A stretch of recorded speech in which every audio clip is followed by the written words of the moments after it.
Hey, friendo, Steve here. Yeah, Larson. And welcome back to Going in Raw, the only pro wrestling podcast you need to be listening to. We're doing something a little bit different today, just for funsies. It's a Halloween Havoc 1998 review featuring... hold on a second. Larson's got a question. What's up? I feel like it was Halloween themed. Why didn't we dress up? In the spirit of Halloween Havoc, what would your costume had been had we decided to dress up is the big question.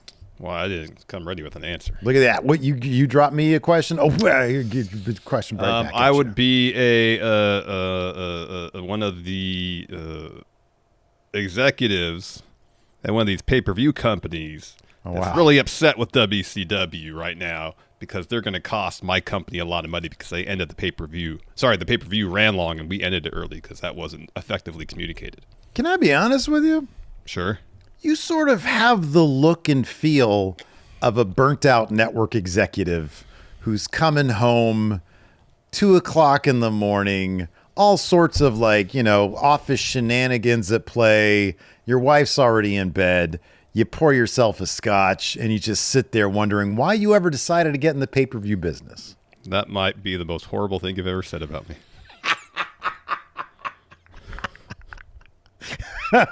I would dress up as the Halloween Havoc mascot guy who's holding the giant pumpkin. You'd have to hold a giant pumpkin for the entirety of the show. Which is Your why I'm arms would get glad we tired. didn't dress up, isn't it?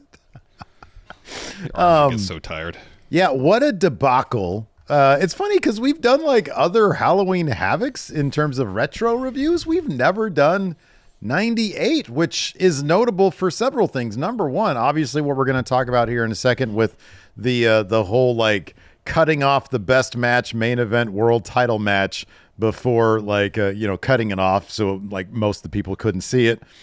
And then airing it the next night on Nitro thing. Which ended up being a huge win for Nitro because they got the best numbers they had. It did, People were excited to see that match. Oh, we're getting a pay-per-view match for free? Well, no, we paid for it already and they just didn't see it. So, yeah, you better be getting it for free. And a lot of people got refunds on that as well. But also we had not one, but two Disco Inferno matches on this card. Why they wouldn't have given us Juventud versus Billy Kidman I know. as the second match. I know.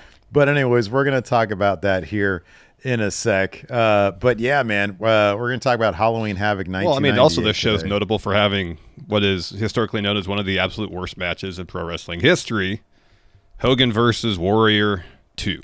Yeah, absolutely. Where do you want to begin? Well, do you want to start with the business minutia, or do you want to talk about Hogan Warrior? How about we talk about Hogan Warrior? The thumbnail is going to be something along the lines of worst match ever. Certainly this match has been, shit on endlessly over the years, even at the time. I've got the Wrestling Observer newsletter here, and Dave Meltzer gave it. He gave it. Let me guess, -5 stars. Very good. Yeah, he did. He gave it -5 stars. I don't know that I would go that low. I wouldn't. I honestly wouldn't.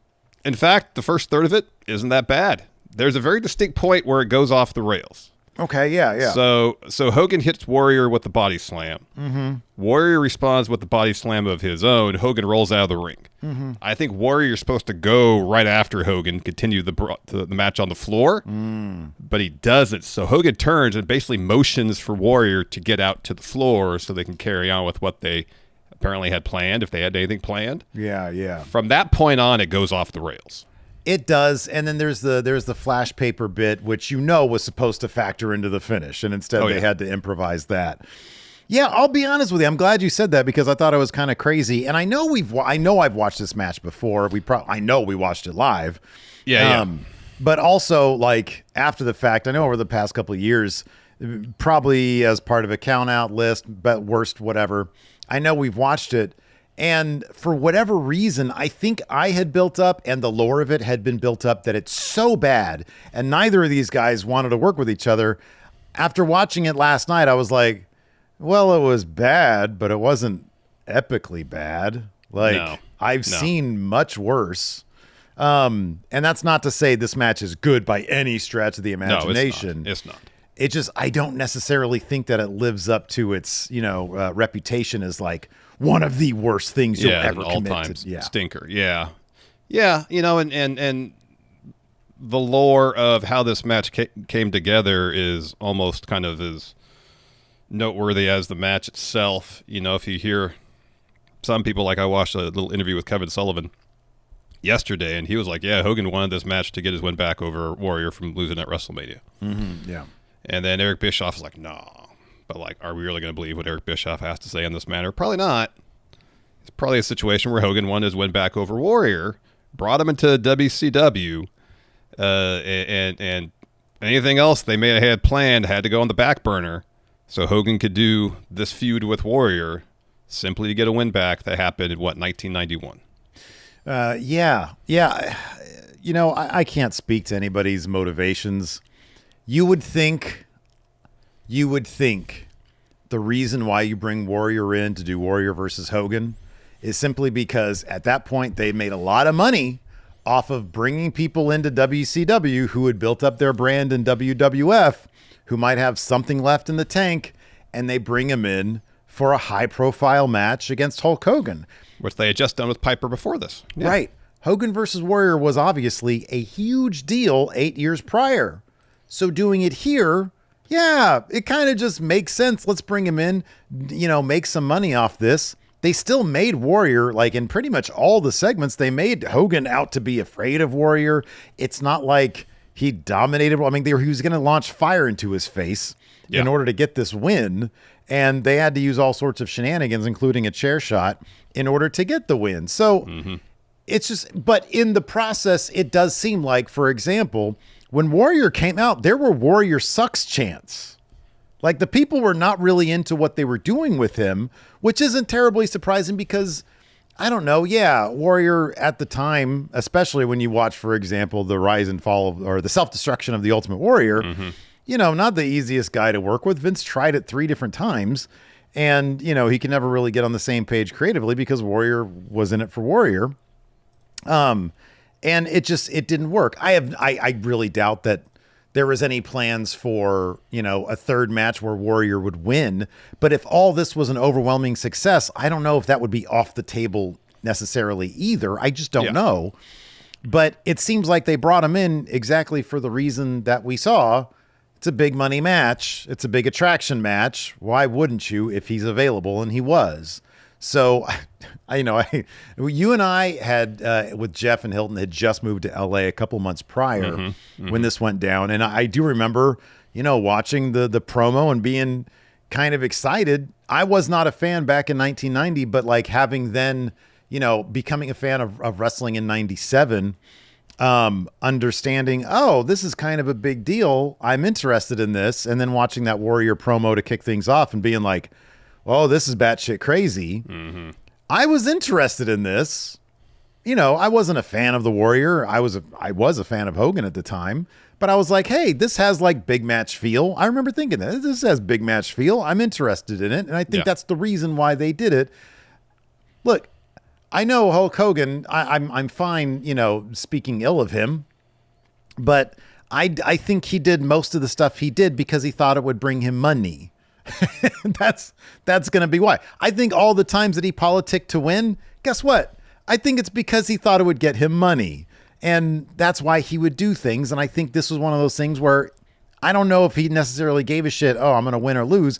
Whatever he thought would get him the most money, which usually he felt was, I win. Yeah. That's what he did. 5 months earlier, he lost clean to Goldberg.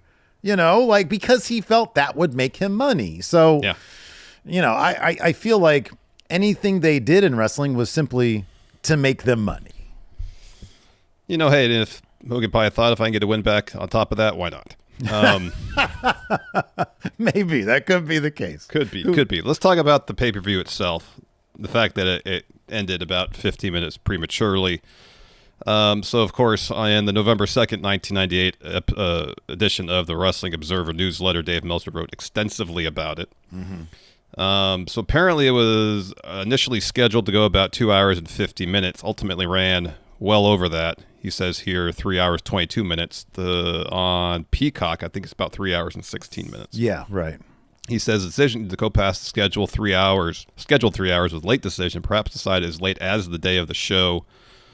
WCW had planned the show out to go 3 hours and 15 minutes, and much of the heat has fallen on a company liaison at Viewer's Choice in the cable industry who apparently didn't get word out of the importance that the show was going longer than its initial scheduling. Because of that, about 25% of the systems around the country cut the show off before its conclusion, with different systems cutting it off at different times. Some cut out the 2 hour 55-minute mark or just before the finish of Hogan Warrior. Oof. Some went out at hour 3, the 5-minute mark, which would be during the introductions for the main event, which was Goldberg and Diamond Dallas Page. And then apparently cable and pay-per-view companies got inundated with phone calls from irate wrestling fans demanding their money back. Apparently they were offered a rebate or a replay showing. Basically, everybody took the rebate. According to Meltzer here, the cable industry was said as a whole to be irate because this was scripted pro wrestling and not a shoot sport like UFC, which had a similar problem in shows in 94 and 95, and it caused untold man-hours of listening to irate callers over the next 2 days, compounded supposedly by charges. It says WCW people have claimed this and addressed the complaint on the air. We don't have any confirmation that they actually happened by competitive wrestling groups, that WCW did this on purpose as a ratings ploy for the next day. So the word got around that, they did this on purpose so they could boost their ratings, which they did end up boosting their ratings by quite a bit. Yeah, quite a bit, yeah. And so Meltzer says the cost of that win, the ratings boost, he says, I want to make clear that I'm virtually certain the pay-per-view snafu the previous night wasn't a ratings ploy, but a major screw-up within the WCW, even though WCW no doubt was desperate to win the ratings. The damage was an estimated more than $2 million they had to be returned to buyers of pay-per-view, shared equally by WCW, Time Warner, and the cable industry. Says if one would presume Havoc doing 400,000 buys, then approximately 100,000 homes were cut off before the main event. Given those figures, and they're all approximations from a WCW standpoint, the show that would gross an estimated $5.15 million would now gross more like $4 million. So they lost about $1 million, according to Dave's calculations. Yeah, with the show running along, and then for about a quarter of the viewers getting cut off before the end of the show. So yeah, to follow up on the ratings thing, at this point, Nitro and Raw it was like week to week to week to week. It was dead heats. And the following night on that Monday, Nitro got 5 of the 8 quarter hours, but the Raw main event of Austin versus Shamrock beat Nitro's Diamond Dallas Page versus Bret Hart U.S. Open Challenge. U.S. title change.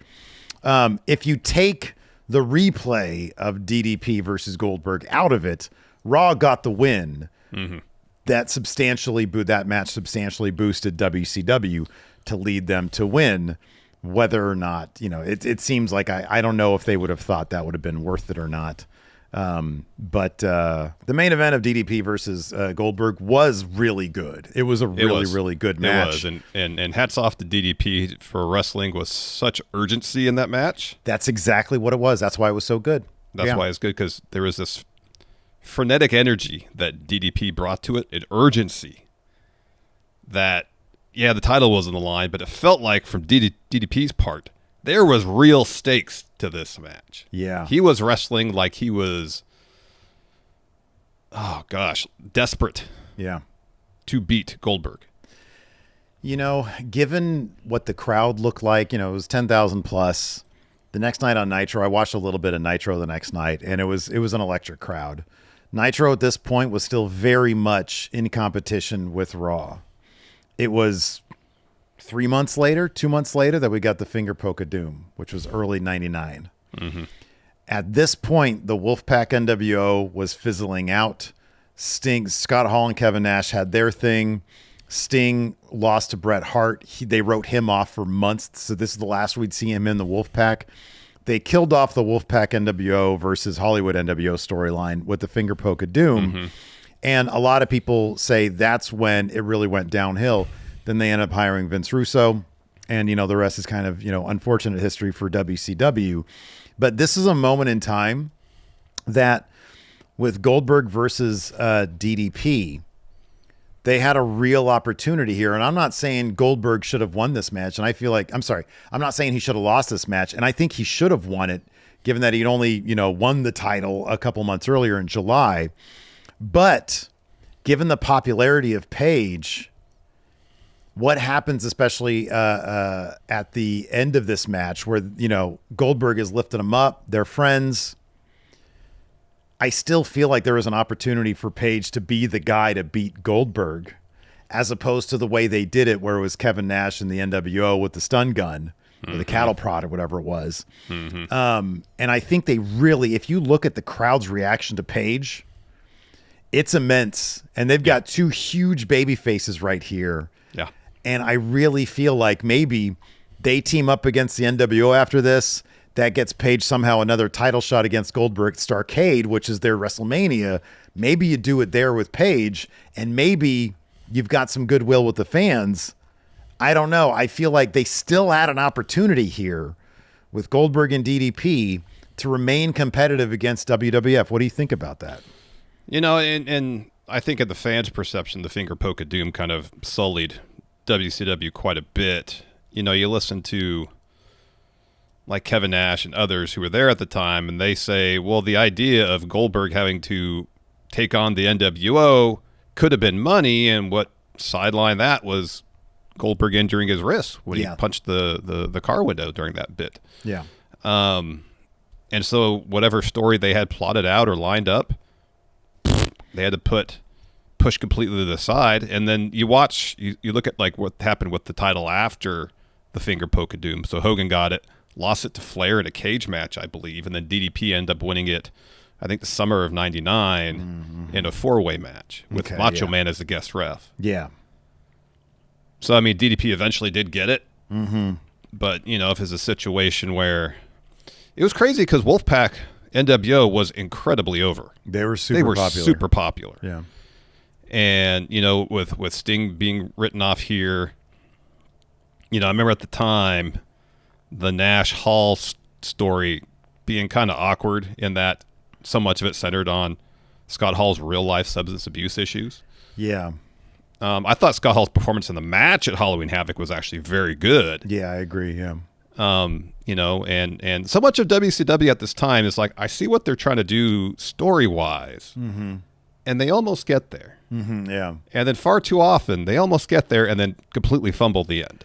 One thing that strikes me is that you still saw signs in the crowd for the Outsiders. I think they might have underestimated just how popular the duo of Hall and Nash were. This, when Vince McMahon, for example, had said, he never really gave, or he didn't want to give the Hardys like a real feud because nobody wants to see brother versus brother. I think this goes more. I think that's true for them, for Hall and Nash.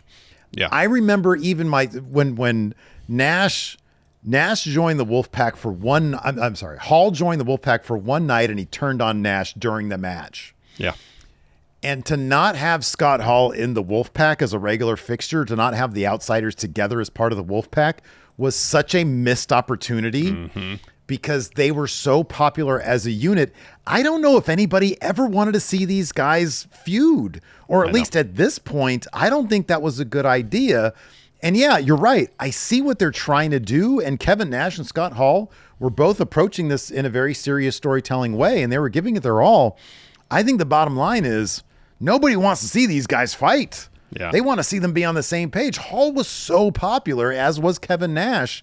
And to see them fight, I don't think anybody really wanted that. I just don't. Yeah. But yeah, I mean, they were trying things, and they had like a rotating door of bookers. I think Nash might have been booking at the time. I forget. I know it was like around this time that he started. It was around this time because it was Kevin Sullivan for a stretch, and then it was but I don't know if it was specifically like this show, for example. Yeah, I don't recall either. But anyways, we'll get to the meat and potatoes of Halloween Havoc 1998 here in just a second. We do have a sponsor for the show today. We're going to talk about them. Let's do it. This episode of Going in Raw is sponsored by Tempo. My kids are back in school, and that means there's a lot more going on here. in the Ann Larson household, between all the homework and after-school activities the kids have going on, plus all the work for me, planning and preparing a healthy meal at dinner time can become a serious, serious challenge. You got that right, man, which is why I love Tempo. They offer pre-cooked real meals that are actually good for you, and they're ready to eat in just minutes. Tempo means that I no longer have to skip meals or order mediocre takeout or pick up something at the drive-thru when my schedule is packed.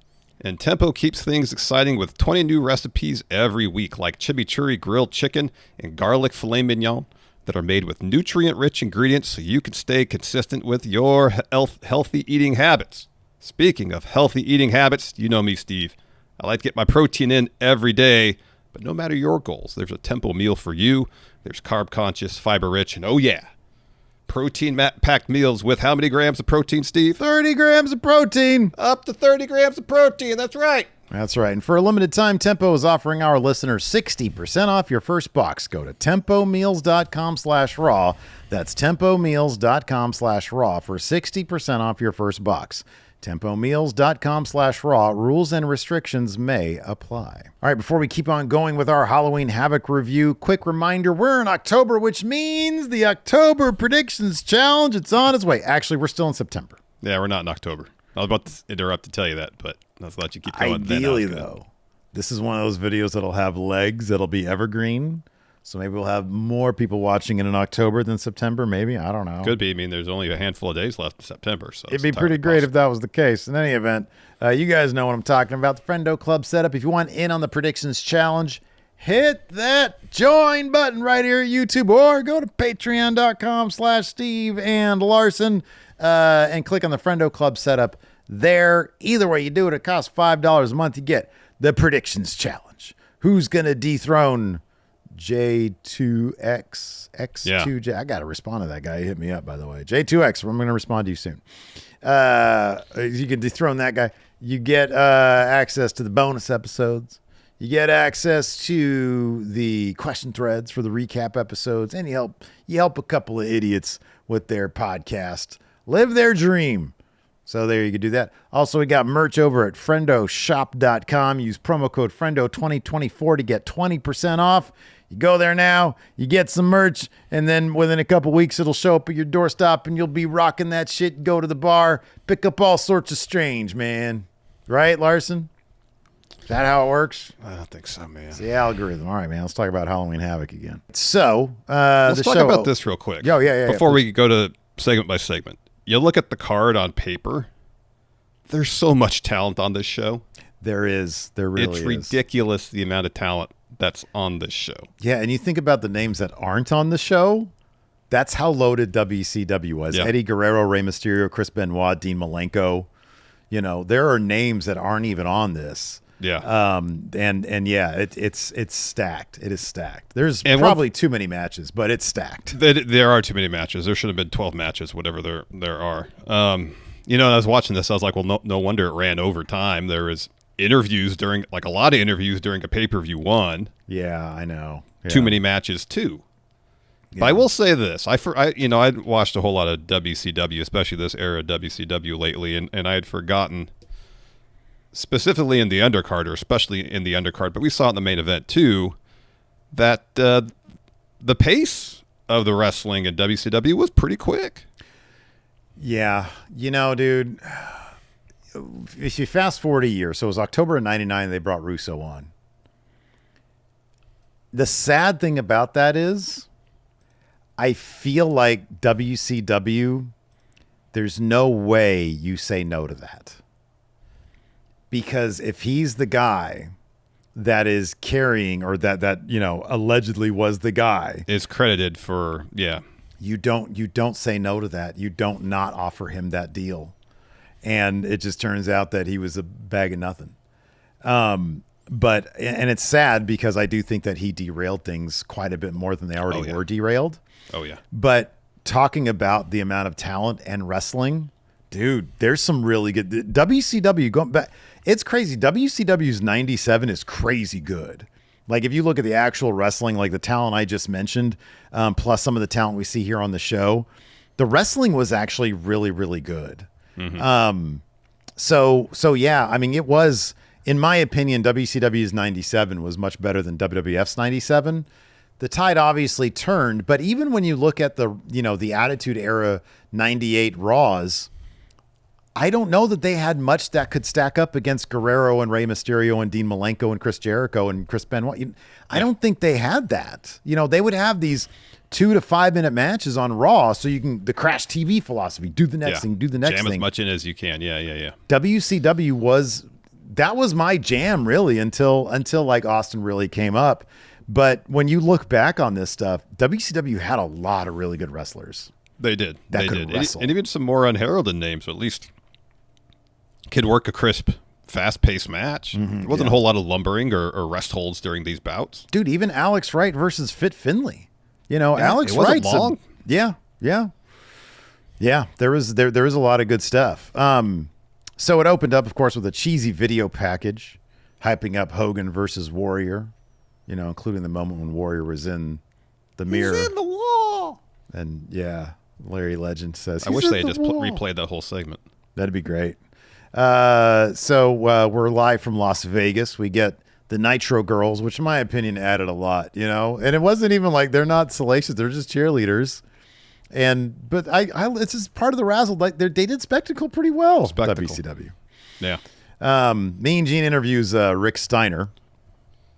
And so... Yeah, they started a pay-per-view with an interview with Rick Steiner. Yes. So they were doing a feud, brother versus brother here. The Giant and Scott Hall were the tag team champions. Scott Steiner. Okay, so hold on a second. This is the weird thing. Scott Hall was actually the tag team champion with the Giant. According to Wikipedia, and I'll be honest, I don't know more than this, what I saw on Wikipedia, because I was like, okay, wait a second. Why are they the tag team champs? Scott Steiner replaced Scott Hall because Scott Hall had been injured, but he wrestled in this match on the card. So I don't exactly know, but the Giant, let me see, WCW Tag Team Champions. Let me bring this up here, because I was also very confused by this. Yeah, that's very confusing. But I mean, there's so much in how many low blows and full view of the referee happened on this card?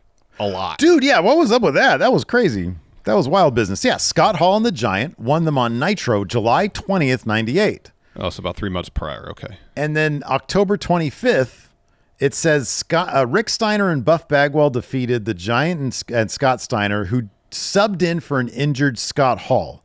And it doesn't really clarify why is it then that Scott Hall maybe was it a situation where he was injured prior? That's what I'm thinking. Scott Steiner replaced him, and then by that time Scott Hall came back, he was in the Kevin Nash thing. That's possible. That's the only explanation that would make sense. If it was simply you guys are going to defend the tag titles, even though one of the guys is on the show later on, then that would make less than no sense. But according to Dave Meltzer, he said nothing at this point made sense in WCW. So I don't know. Yeah, I mean that's fitting then if that were the case. So, anyways, Rick comes out and he's being interviewed about his match. He's supposed to have a no holds barred match or no DQ match against Scott. Buff Bagwell shows up with a FUBU baseball jersey, I believe. For us bias, yeah. Yep. So he's saying, because on the Nitro prior, he had made the save for Rick and took off his NWO shirt. The idea is he's done with Scott. He's done with the NWO. He wants to have Rick Steiner's back. He wants to be in his corner for this match. Yes. And Rick's like, oh, I don't know if I could trust you, Buff. And Buff says, look in my eyes. I'm ready to watch your back. And Rick says, well, if you're done with the NWO and you want to watch my back, you could be my partner. You could be in my corner. This is before it had even been made a tag match. He says that. Yeah, right. Yeah. And so they shake hands on it. Yeah, more on that later. Yeah. Rick Steiner, he's an interesting character. Because, how do you trust this guy? He comes off as kind of, maybe he's just, he's so used to having his brother. He doesn't understand, okay, well, who do I trust? Who do I not trust? You know what I mean? I don't know. I don't know. I mean, it's quite obvious a ploy by the NWO. So obvious. And yet he falls for it. Yeah. But there's a long history in WCW specifically. How many times did the Horseman turn on Sting? Right, exactly. Numerous. Yeah. He fell for it every time. I mean, dude, how many times did people turn on people to be in the NWO? Like, Numerous. it's happened all the time. All the time. Like, weekly. Yeah. So the first match of the card, we're almost 8.5 minutes into the show. We finally get the announcement of the first match, which is Chris Jericho versus Raven for the TV title. Yeah. And I only noticed it in these two instances. Maybe it happened elsewhere. I think it happened with DDP. They put the WWE themes in there. Yeah. I don't know. I honestly don't remember DDP's WWE theme. Sound like Smells Like Teen Spirit. No. That was the WCW one. I don't know. Oh, sorry. Yeah. WWE. Sorry. Yeah. The WCW one was a clear clone of Smells Like Teen Spirit. And it's funny because right before DDP's entrance, they hit his music and they turned it off really quickly. It's because the announcer still had shit to say. Maybe it was because of Bruce Buffer. Could be. And then they kicked in the WWEI's version of his theme. And it's the shittiest, lowest energy. It honestly sounds like a clone of a Weezer B-side. Yeah. DDP's WWE theme. Yeah.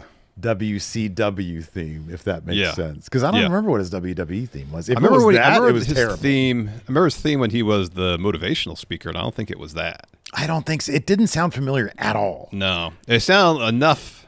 At first, I was like, oh, that's his WCW theme. Oh, wait, no, it's not.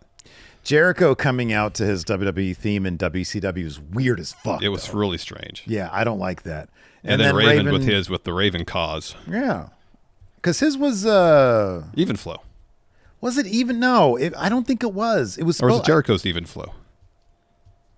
Because I think Raven's... Wasn't it like an Alice in Chains ripoff? Didn't we talk about that relatively recently?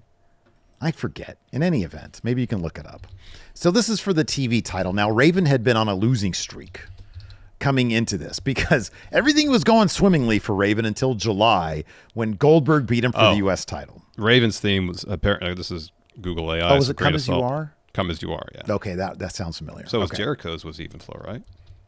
That I don't remember.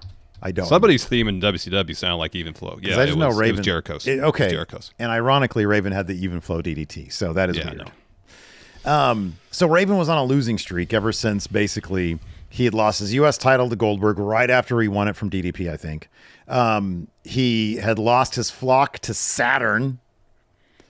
And so he's coming into this. He's not terribly happy. He cuts a promo before the match. He says, I've been on a losing streak, and it hasn't been my fault. I went to bed at 11 a.m., and when I got here, I found out I was in this match. The forces are working against me. He says, I don't want to wrestle in this match. I got 3 words that I'm going to ask. No, 4 words. What about me? What about Raven? No, that is, 6 words. So he says, I don't want to wrestle this match. Well, I guess they're 4 unique words, right?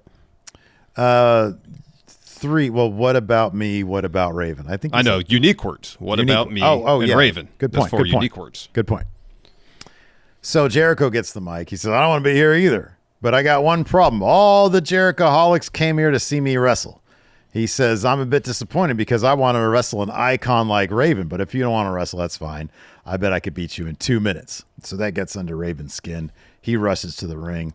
Match starts. Pretty decent match, to be honest with you. Not bad. Yeah, not a terrible match. 8 or 9 minutes long. It's not terrible at all.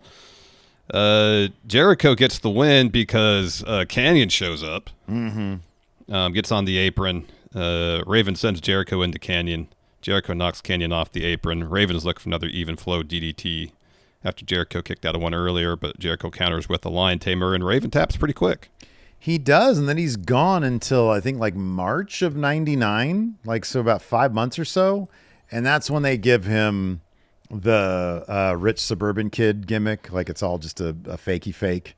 And I wonder how much longer after that was that time where Bischoff went to the locker room and said, anybody here that wants to leave can leave, and he got up and left. Not very long after that. I think maybe the summertime. Yeah. Yeah. Maybe it had been fall.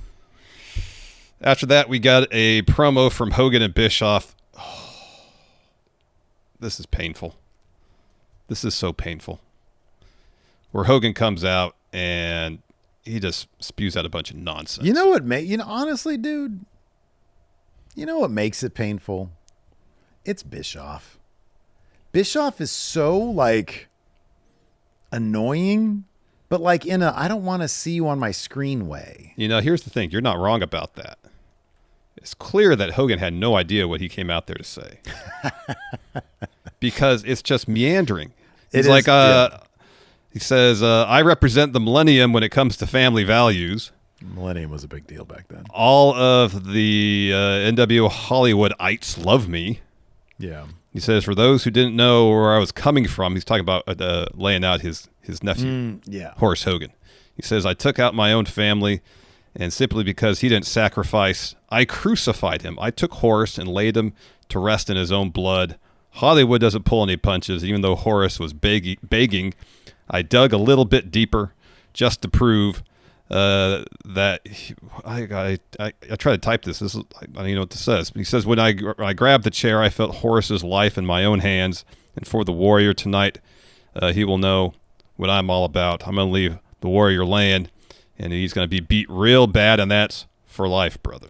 I feel like the general premise that he was probably going out there was like, this is what I did to my flesh and blood. Imagine what I'm going to do to the Warrior. And he very quickly lost his way. Yeah, in no way was that effectively delivered. Zero. Because that is the exact story, because I think that's how it was set up before. Yeah, right. Yeah, that was. What I'm willing to do to my own family, just think I'm going to do the Warrior. I mean, that's a common trope in a lot of narrative fiction. I don't know when he signed that super lucrative contract, but maybe it was around this time, and he was like, the ink's dry, brother.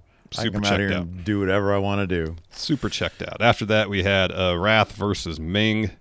Pretty short match. Mm-hmm. Wrath gets the win with Meltdown, which is kind of like a pump handle slam type deal. Yeah. Pretty short match, but it was all right. Yeah. After that, we're in the WCW internet location with Lee Marshall. You have one guy, you got the nerd, typing on the computer, I guess. Because I don't know if this was like an audio thing or if this was like a chat thing. I don't know. Where the answers are being, I don't know. That's a good point. Where, and then the dude at the computer was transcribing. Maybe? Like a stenographer. But Kidman was, I still feel like they misfired when Kidman was freed from Raven's flock and then he just took a shower. I miss flea-ridden, gross, kind of scumbag-looking alleyway Kidman. Yeah. I miss that. I thought he checked out. I mean, he's kind of the forerunner for Darby, It's like he could have been that. And instead he was sort of clean dude. Yeah. And he was giving real answers about, like in kayfabe, but like, good, decent answers about like, oh, who would you rather face? Disco Inferno or Juventud Guerrero? He's like, well, I've faced Juventud before. Disco's a bit more of a wild card. Don't know what I'd get from him, et cetera, et cetera. Yeah. What a misuse of what's his name? The other guy, Lee Marshall. Lee Marshall. He was good. He had a really good voice.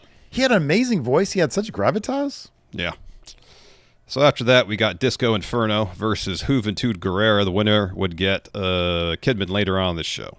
I will say this. The gimmick of Disco Inferno was super over. I kind of feel like he could have put an jabroni in that. But if you look at the crowd, they're all doing the stupid disco thing. Yeah, I know. Yeah. I know. Disco gets the win here. He blocks, which might have been a poison Rana. I don't know. Hits a pile driver. The pile driver was his finisher. Mm-hmm. So then we get after that, he'll face Kidman later. I do like also that Kidman was asked about Disco Inferno. They're like, so Disco's not really like a real cruiserweight. He was like, no, I think he's faking the weight. Yeah. And there's maybe a reference to that during the show. Commentary did too. Like a precursor to the Buddy Murphy story on 205 Live. Right, exactly, yeah. So then we got another Nitro Girls performance, 10 out of 10. Then Scott Steiner comes to the ramp, the big bad booty daddy. He says, I've been going 30 days and 30 nights, the freak on my left, a freak on my right, and one in a box. Which, I don't know what the fuck that means. What the heck does that mean? I don't know what that means. That's a nightmare situation. He says, so being in Vegas is a night off for me. I'm in town and ready to pound. I just heard Buff wanted to have Rick's back. Call you guys a bunch of losers if you want to make this match interesting. Now we tagged against myself and the Giant. So the Giant comes out.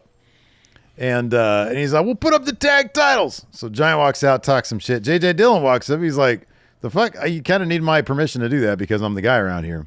But he asked him like 5 times, you want to do this? Yeah. Are you sure you want to do this? Are you positive you want to do this? He's like, JJ, don't you understand? Buff's still in my corner. He says, then JJ throws this out there. He's like, if you lose the titles, though, then Scott has to face his brother tonight because Scott Steiner's been ducking his brother. So we get that match later on because Scott says, yeah, butt sucker. So then we had Alex Wright, which I hated at the time, but now in retrospect, I love Alex Wright. Yeah. I thought he's funny as fuck, and he's actually pretty good. There's a clip making the rounds of social media where like the Nitro girls are on the stage dancing, and then he comes out and he's doing his shit, and they all like scatter. Yeah. Yeah. He takes on Fit Finlay. Apparently, this feud had to do with Alex Wright being upset that Fit Finlay ended his dad's career. Oh. Commentary mentioned it once, and I was like, wait, what? And then I went back and I looked at it, and I'm like, yeah, that was what this feud is about. Interesting. Yeah. It's not too bad. Alex Wright was able to secure the respect of his dad's name. Yep. Because he won this match after Fit Finlay posted himself and got hit with a neck breaker by Das Wunderkind. Alex Wright, who I think went away for a while after this also and came back as Berlin. Then we got Ernest the Cat Miller in the funny. WCW internet location. So, Ernest Miller's thing. I'm the greatest. Three-time karate champion. 3-time, yeah. And Lee Marshall is like, you understand there's already another athlete who's called themselves the greatest. I'm the real deal. There's already another athlete who calls themselves the real deal. Well, I'll tell you what, they're not a 3-time karate champion. And Lee Marshall's doing his best not to just laugh out loud. He's Ernest already Miller's chuckling. so funny. But He's so Ernest funny. Miller is so great. Gosh darn it, Boy, he's he's so good. funny. So then we got Saturn versus Lodi. Dude, I had to rewind this and I text messaged you this. God bless Saturn. So he comes out. And it's just the most like fucking thrown together weird. Like he looks like somebody who's on his way to one of those like kink festivals. like a leather parade. Uh-huh. Cause he's got like an Army Rangers hat on, right? He's got a beret on, yeah. He's got a beret, yeah. Green beret. But then he also has like a chain link see-through vest. Vest, yeah. But it's not like chain link. It's more elaborate than that. Yeah. And just his general vibe, man. And then Lodi's vibe as well. And Saturn's coming out and Shivani says, oh, he's decided to change up his look. And I'm like, oh, kink fetish guy? Cool. And he says, he's wearing the green beret because he's a tougher, what did I texted you? Army Ranger, you said. Army Ranger. And I'm like, that's the last thing I think of when I see this guy. I'll tell you what, I know Lodi's thing was the signs. Yeah. But that's the entirety of his thing. Dude, it's the only thing he had. I know. And it all right, come on, have a match here. There's in terms of actual wrestling, there's probably like a minute and a half of actual wrestling in this. He was just obsessed with the signs. Yeah. At one point he runs up the ramp to grab his signs back from somebody in production taking him backstage. It's obnoxious. It really is. And it does nothing. So I don't even know why. I don't know. I don't even know why these guys are in a feud. I didn't look it up is what I'm saying. But it's I'm guessing that's do something with the flock and stuff. Yeah, me too. But Saturn freed the flock. Was Lodi upset because he had nowhere to go? That could be. I don't know. All he had was his signs. That's what he was clinging to at that point, I guess so. I guess so. So we get a replay. Saturn won with the Death Valley driver. Mm-hmm. We get a replay of what happened on Nitro between Buff and the Steiners. Then another Nitro Girls performance. And then we got Kidman versus Disco Inferno for the Cruiserweight title. I love that Disco Inferno came out fresh as can be. Wasn't selling the match that he had 2 matches ago at all. A mere 20 minutes ago, because Shivani was shocked that this match was happening so soon after Disco Inferno's prior match. And what does Disco say when he gets in there? 1 down, 1 to go. I'm like, you need to be selling the previous match, man. I know. Anyways, Kidman gets the win here. Did this one have a... there was somewhere earlier there was a low blow in full view of the ref. I thought it was during one of this Disco Inferno matches. There was Rick Steiner got hit with 4 of them. Yeah, that happens later. All but in front of the ref. But there might have been one here. Or was it Jericho? One of the other matches had a blatant... It was a Jericho one, actually. Now I think okay. All right. A blatant low blow in front of the ref. Yeah, I guess it just wasn't illegal. Yeah, because Shivani says at one point, "Oh yeah, we're changing the rules." Reference it used to be if you sent us over the top rope, that was a DQ. Yeah, right. Yeah, but that was several years. That was Watt's era. Yeah, that was early. They 90s. didn't have mats on the side of the ring. Yeah, or ringside. So Disco hits Kidman with the pile driver earlier in the match. Kidman kicks out. There's more back and forth, and then Disco's looking for another pile driver. Kidman counters that with an X Factor, follows with the shooting star press to get the win. That is right, yeah. This shooting star press landed cleanly. Yeah. He would always kind of go off to the side a little bit, like how Cody does his moonsault. Yeah. This next match, I will tell you this, my most entertaining match of the night. Was it because of Smoking Giant? That added to it. I had a revelation during this thing. When you bring in, and I don't know if Giant was happy at this point, if Paul White was happy at this point or not. Well, it was just, what, 4 months later he was in WWF. Yeah, he was. Yeah, it was February 99, right? So he probably wasn't. That being said, whenever he would show up, he was so entertaining and he was so funny. This had House of Torture written all over it. Oh, yeah. This iteration of NWO Hollywood, which I was always a Wolfpack guy, but when you watch Scott Steiner, Buff Bagwell, and the Giant, a lot of personality in those guys. And they're all doing their shit against poor Rick Steiner. And by the way, you could tell Scott Steiner was doing everything he could to make something out of his brother, because I think he realized I hit the jackpot with this Big Papa Pump stuff. And he wanted to help out his brother. And so they booked Rick Steiner fucking so strong in this match. Yeah. But I was so entertained because, you know, Buff is going to turn on him. So, oh, yeah. Rick starts off the match just killing everybody. And yes, we had Smoking Giant here with the cigarette, which is so unsettling. It is. It was such a random thing, and it's not something you'd expect on wrestling programming. No, and dude, it always weirds me out when I see like an overweight dude smoking. I'm like, bro, you can do one or the other. You can't do both. You can either eat way too much and be like overweight, or you can smoke. You can't do both those things. Your heart can't take that shit. So when I see the Giant out there, I'm like, bro, you are stressing your heart to the max by smoking. It really freaks me out. So Steiner's it was an odd character development for him that one day he just showed up with a cigarette. Oh, it's hilarious. It's hilarious. Yeah. And it is weird and it's unsettling. So Steiner's killing everybody here until him and Buff Bagwell go for a double clothesline on. Well, Buff tells him to tag him in. Yeah, tag me in. Because Steiner's he's trying to tag in the whole time. So they go for a double clothesline on Scott Steiner. Scott Steiner ducks it. Buff Bagwell kicks Rick Steiner in the balls. Lil Nate is like, oh, I can't believe I just saw that. And, clear, I can't. Apparently, I don't DQ anybody. Buff Bagwell starts celebrating. And then he goes right into the camera and does the thing. Yeah. Which, dude, that dude was fucking funny as hell. There was that period of time when Buff Bagwell was fucking funny as hell.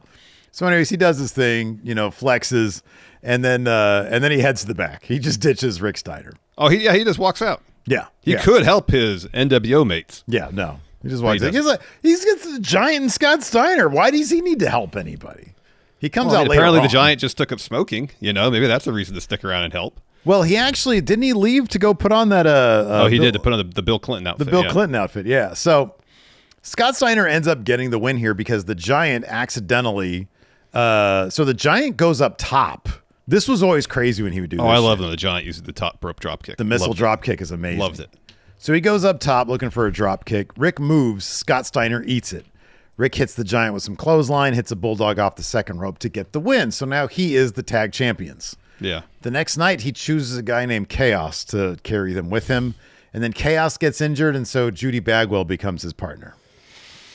So after the match, we've got the official Scott Steiner versus Rick Steiner match. Giant tries to, so they both try to leave. Rick comes over, brings Scott back to the ring. Giant freaks out, tries to chase him, but Rick is able to evade him. Bill Clinton shows up, hands Stevie Ray, who's there, a slapjack. No, the other way around. Stevie Ray hands Bill Clinton the slapjack. Oh, you're right.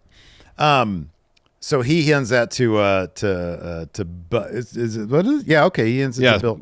Sorry. The next night on Nitro, it kicked off with the Stevie Ray match, and Buff Bagwell gives him the slapjack. Oh, That's gotcha. Yeah, Okay. it's Buff Bagwell disguised as Bill Clinton. Yes. Okay.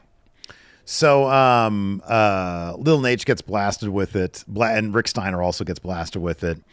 Scott goes to cover. Buff counts the pin with Lil Nate's hand, but Rick kicks out of that. Scott hits a Frankensteiner. Buff tries the same deal. Rick kicks out again.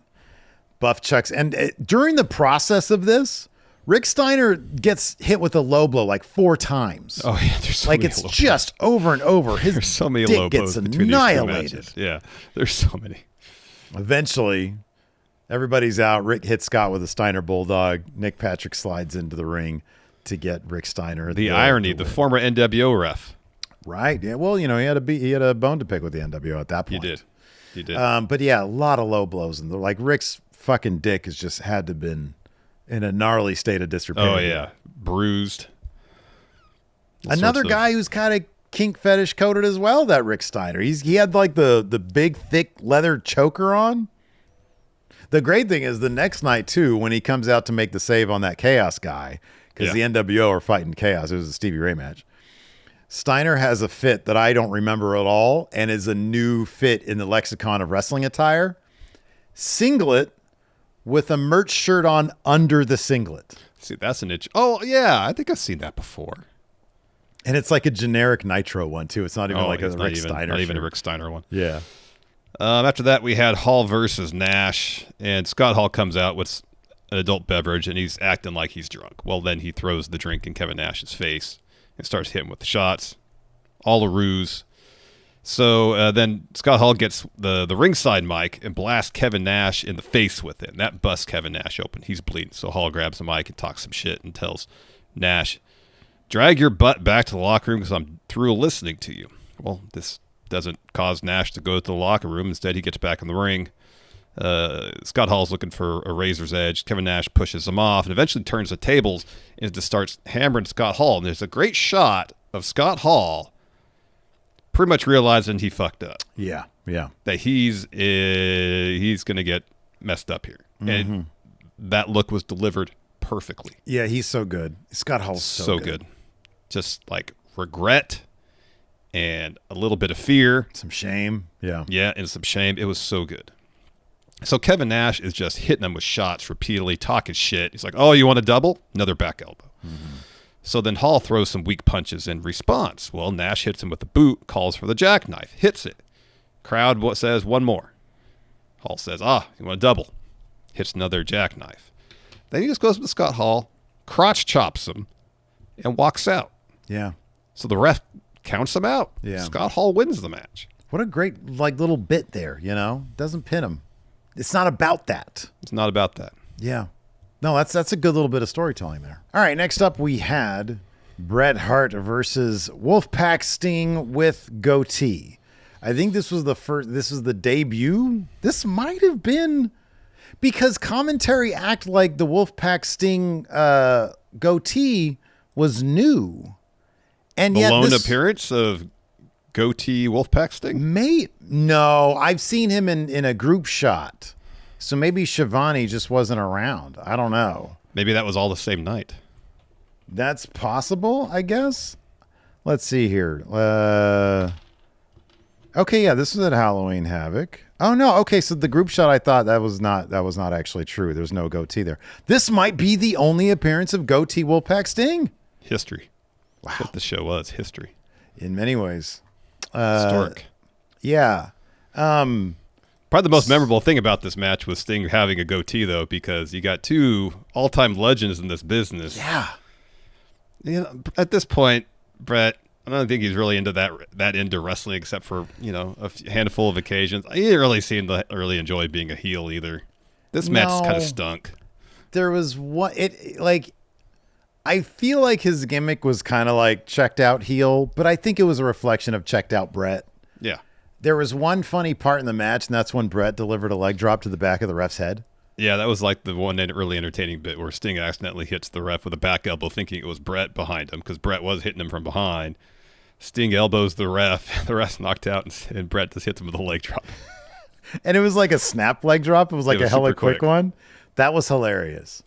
Otherwise, that's the only notable thing about, like you said, this is a matchup between two like legends, like two in-ring guys who are like, oh man, for the United States Championship, Brett versus Sting, and it's Brett like sometimes as a bad guy, Brett's more fun.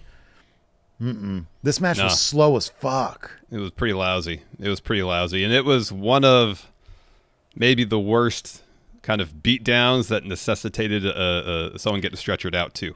Yeah, I agree with that. Yeah. So the ref's out.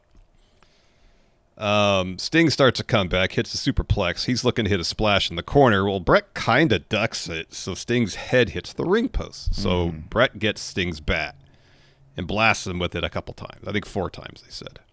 So Brett revives the ref. He puts on the sharpshooter. Sting's already knocked out, so the ref calls for the bell. Yeah. And then ref calls for medical to come out. They bring the stretcher. They put a neck brace on Sting because a couple of the shots were to the throat. Yeah. Like nowadays, people get blasted with the bat repeatedly. Yeah. Match continues. Maybe in 98 it was a little bit different, Maybe. They made bats out of something a little hardier back in 1998. Well, it's interesting because, like, you have, like, the dramatic shot with the bat, but then Rick Steiner can absorb 4 shots to his cock. It's true. And still win everything. Yeah, apparently 0 of the ball shots affected him in the least. Maybe he had, like, some really good dick protection down there. Like a cup or something like that? That could be, yeah. Or 2. I don't know. Maybe. Yeah, this was a really disappointing match. I mean, I think that at that point they said this is their one and only meeting in the ring, a dream match scenario here. And it falls flat. That's a bummer. Yeah, this was a bummer of a match. Sting came back, I think the following, like maybe 4 or 5 months later, as Crow Sting, not, Red Wolfpack Sting. He probably saw, it's such a bummer that like Wolfpack and NWO, they just got back together with a finger poke. It was such a terrible story. And they never had like Sting there, like, whoa, what the hell is this? I never signed up for this. Like there could have been a real story being told there. I don't know why he left. I mean, I don't think it was the 4 bat shots to the head. No, I don't think so either. Yeah. Those were worked, brother. Those were worked, brother.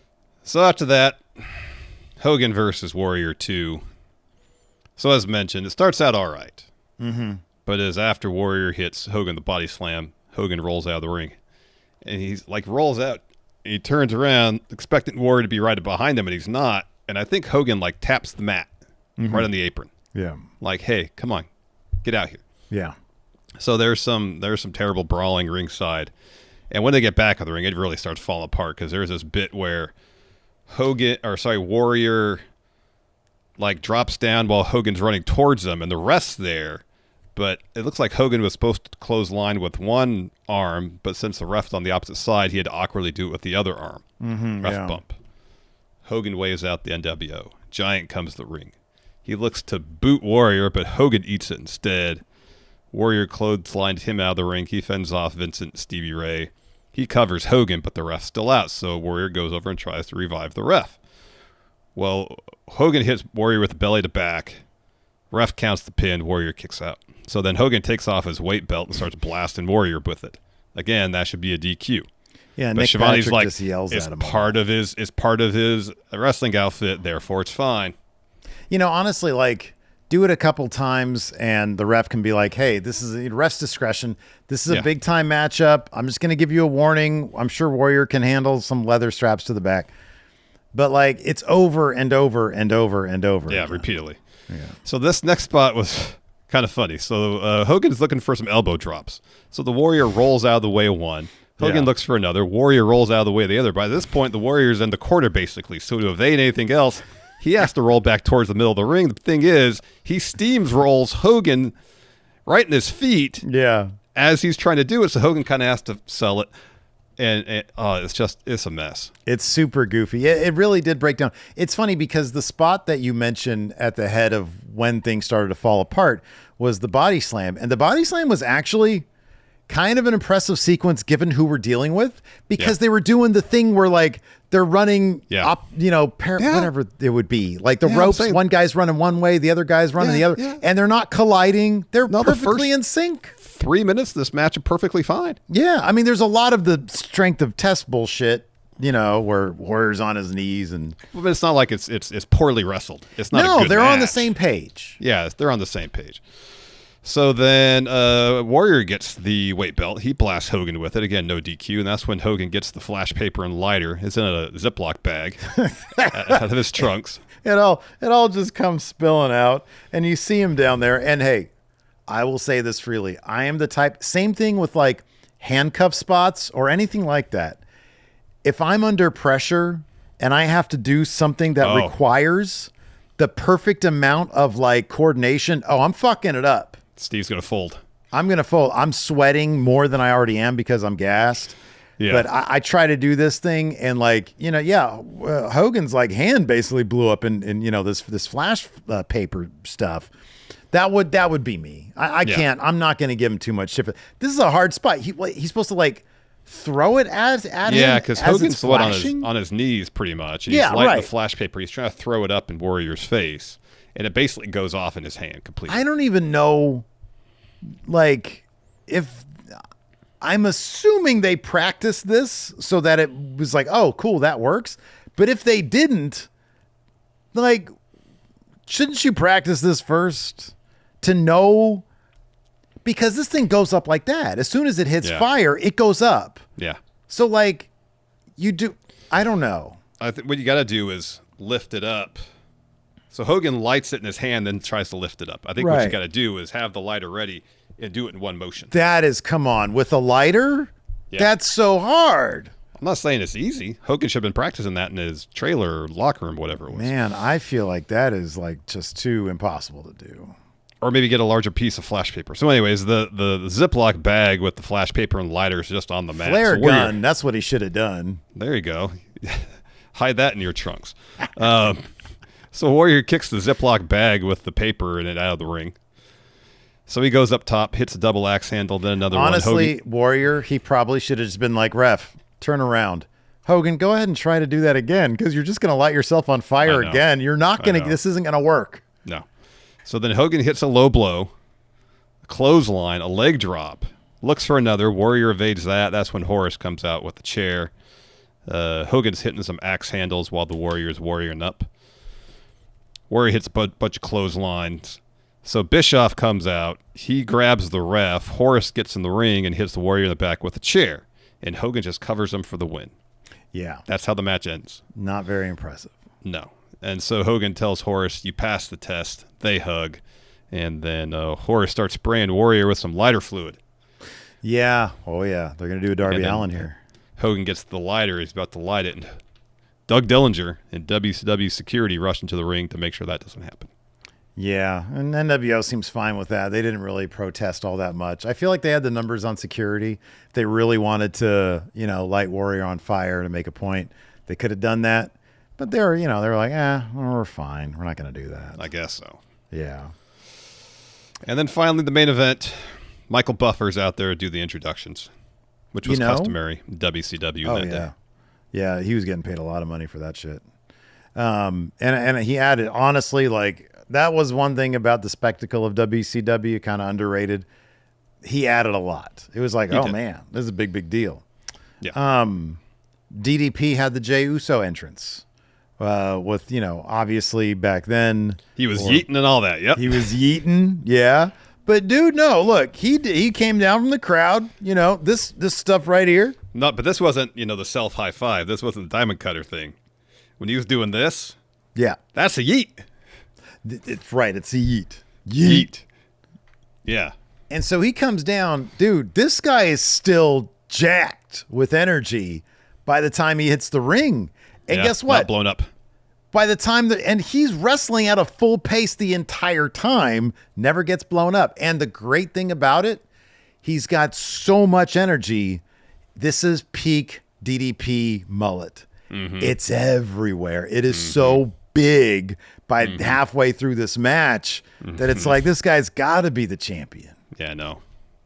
DDP was the man back then. He was the fucking man, dude. And he was doing everything to make Goldberg look good in this match. He really was. Everything. He really was. And you can tell, you could almost tell a couple times with Goldberg's body language that he was, I think Goldberg understood that he was absolutely being carried and he was trying to do his best. He was trying to keep up.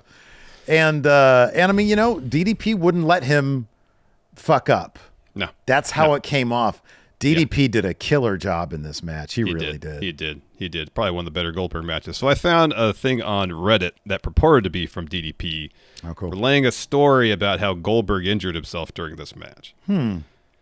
So here's a series of events towards the finish. Goldberg's looking for a spear. DDP evades, and Goldberg posts himself. And he's selling shoulder. Well, according to DDP, he actually messed his shoulder up there. Dude, he went full on in that pose. Regardless, maybe DDP's making this up. I don't know. It could be.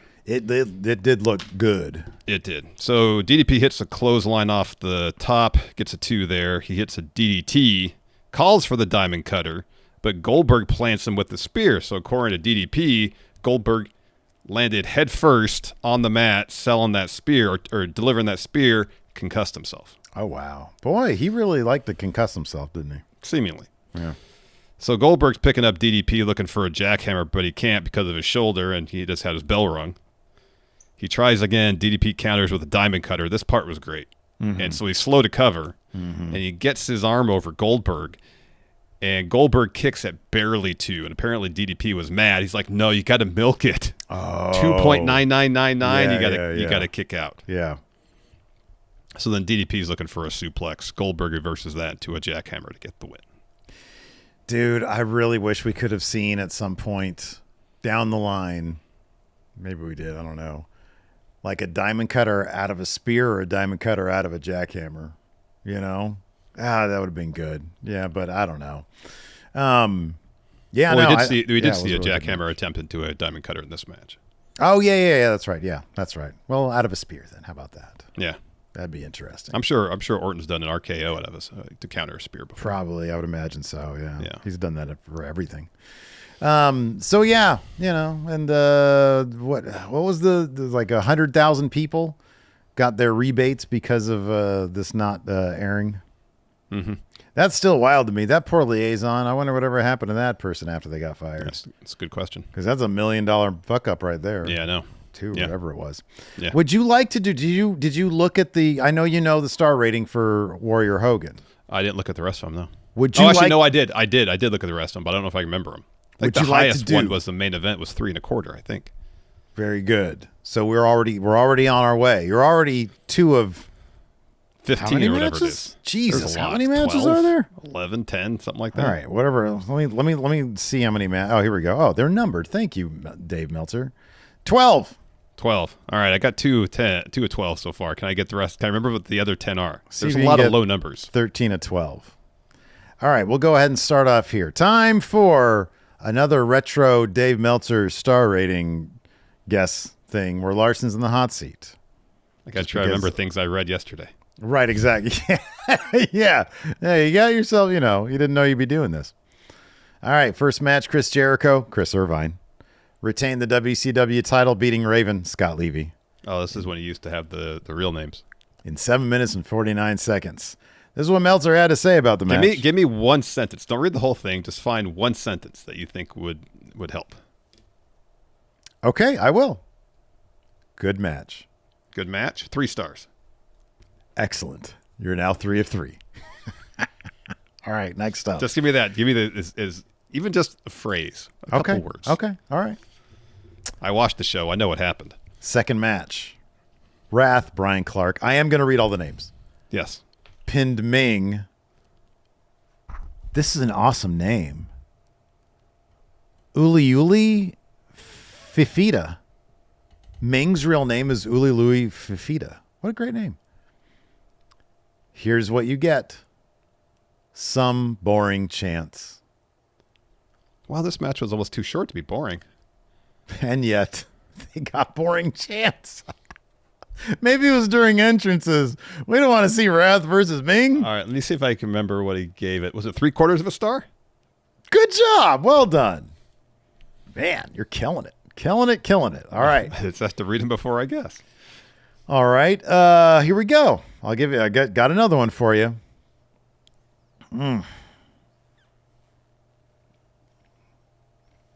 Number 3, Disco Inferno, Glenn Gilberti, pinned Juventud Guerrera, Anibal Gonzalez in 9 minutes and 39 seconds. I'm going to give you two sentences here. All right. Aside from one blown early spot where Guerrera went for a rocker dropper and Disco apparently forgot the spot, it was a good match. Guerrera was probably the best wrestler on the show.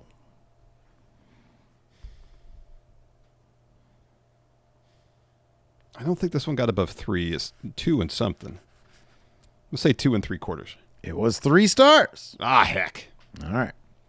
Next up, Das Wunderkind. Alex Wright pinned David Bart Simpson Finley. That's according to Dave Meltzer because of the hair, I guess.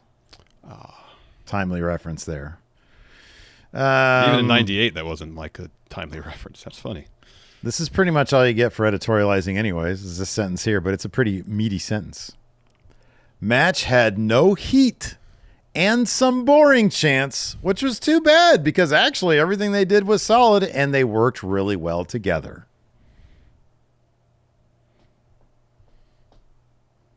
I feel like this is going to be the, say 2 1/4. That was such a deceptive sentence because he only gave it 1 1/4 star. Wow. If everything they did was solid and they worked really well together, wouldn't that be like 2 stars? Yeah, 2 stars minimum. Should be 2 stars minimum. All right. Next up, Perry Saturn. Oop, lost my thing. There we go. Perry Saturn, Perry Satulo, pinned Lodi, Bradley Kane. That's a better wrestling name than Lodi. Mm-hmm. Oh, God. Saturn came out with his chain mesh type of top that looked right out of downtown San Francisco. Dave lives in the Bay Area. I mean, I likened it to a fetish parade, but it kind of does. Okay, here we go. I'm just going to read the rest of this to you, man. Originally, Eddie Guerrero was to face Saturn, but he had a transportation problem, missed his flight, and arrived late. Lodi had little advance warning. That's all you get. That explains it. He gives it like a 1/4 star, I think. Very good, a 1/4 star. All right. Billy Kidman, Pete Gruner, retained the WCW Cruiserweight title. This is kind of interesting. Does he so I'm give going to give you a little bit Inferno's real name a second time here? No, he didn't. In fact, he didn't even say Disco Inferno. He just said Disco. This is kind of an interesting observation. No heat. This was an independent style match in that Kidman tried a lot of moves that he didn't quite hit. It picked up into a decent match. Disco did a front suplex for a near fall and started dancing the Macarena. He did that in the earlier match as well, and it was hilarious both times.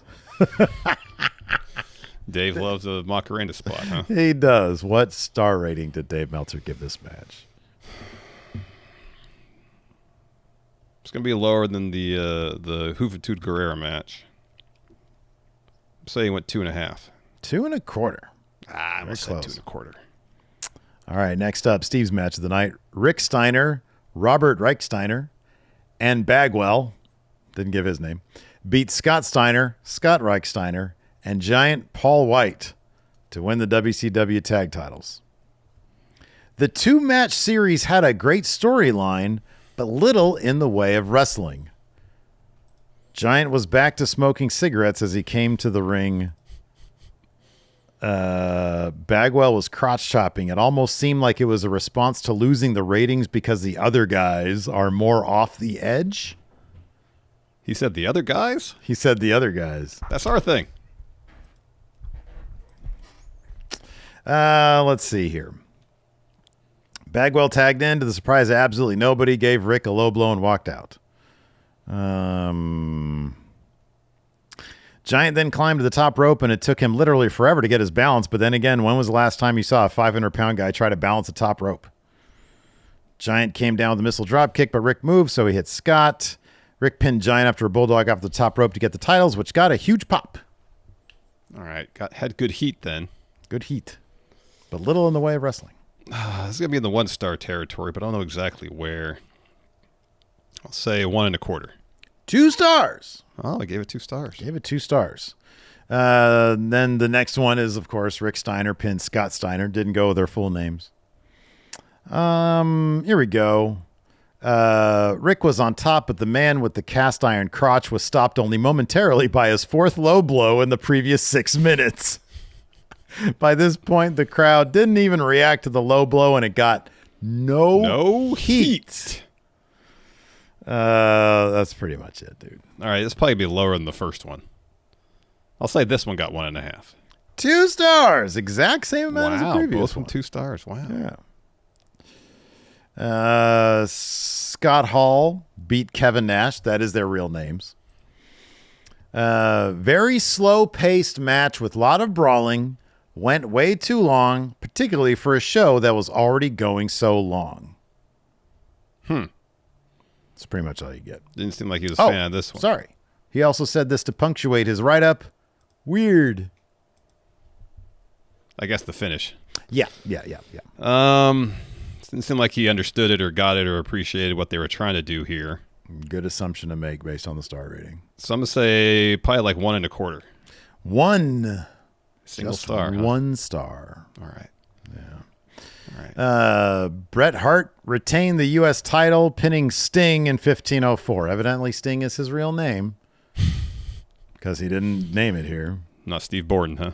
Started slow and never really picked up. I think he gave this one in the 1-star territory. Was this one 1.75? Close, 1.5. 1.5. Gosh, I almost said 1.5. It says it's amazing how literally nobody in the crowd took the stretcher job seriously. Not even the lightest polite applause as he was being wheeled out. Wow. No heat. No heat. All right. Hogan versus Warrior, you already know. And the main event, I know 3.25. And 3.25. There you go. I got 5 or 6 out of 12, considering I read them all yesterday. Hey, pretty good. What? That's a pretty good memory test right there, man. I think you're doing all right. I like that he says this about Hogan versus Warrior. Warrior came out to Warrior sucks chants. I guess steroids do a number on your hearing as well, as he was acting like they were all cheering him. A comedy of mistimed spots of epic proportions. Yeah. So there you go. It wasn't that bad, Dave. It wasn't that bad, We've Dave. seen worse matches than that one. Maybe he'd reevaluate it now in 2025. Maybe. Anyways. So what did you guys think about Halloween Havoc? Let us know in the comments below. Thanks, everybody, for tuning in. We appreciate it. Till next time, we'll see you around. Let us know also what other retro reviews you want us to do. Yeah, please. Goodbye, everybody.